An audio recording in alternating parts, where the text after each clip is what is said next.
अनु के साथ हिंदी में आप सभी का स्वागत है। जैसे कि हम उपन्यास की बात कर रहे थे, आज हमारा 7वां उपन्यास है यशपाल झूठा सच। उपन्यास यशपाल द्वारा लिखित उपन्यास है।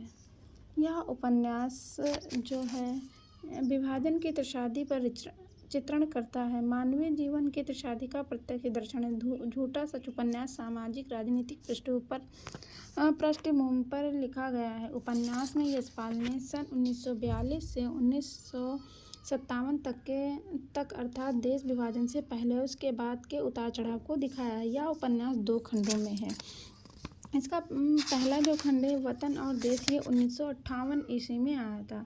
दूसरा देश और भविष्य 1960 में आया है।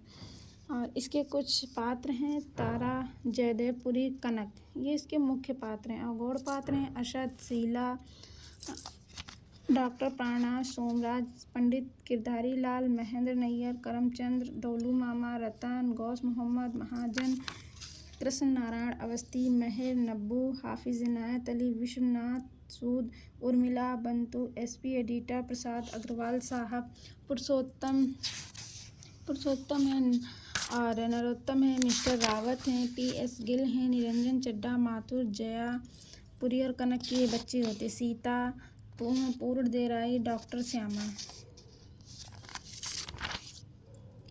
ये झूठा सच जो उपन्यास है यह एक बहुत महत्वपूर्ण उपन्यास है। यह प्रकृति के एक महाकाव्यात्मक उपन्यास है जो भारत के विभाजन की पृष्ठभूमि पर लिखा गया है। और इसका जो पहला भाग है वतन और देश में विभाजन है। वास्तविक कारण विभाजन के समय दर्दनाक स्थितियों का, विपत्तियों और शरणार्थियों की समस्याओं को प्रस्तुत किया गया है। तारा जैसे चरित्र के माध्यम से बताया गया है कि विभाजन के समय महिलाओं की जो दुर्दशा का आलम क्या था। दूसरे खंड में देश में भविष्य में आज़ादी के बाद की स्थिति है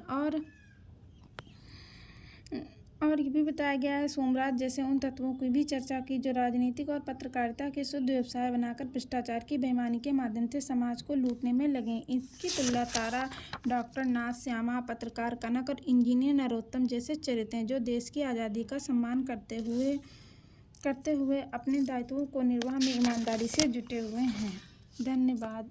अब हम कल दूसरे उपन्यास की बात करेंगे।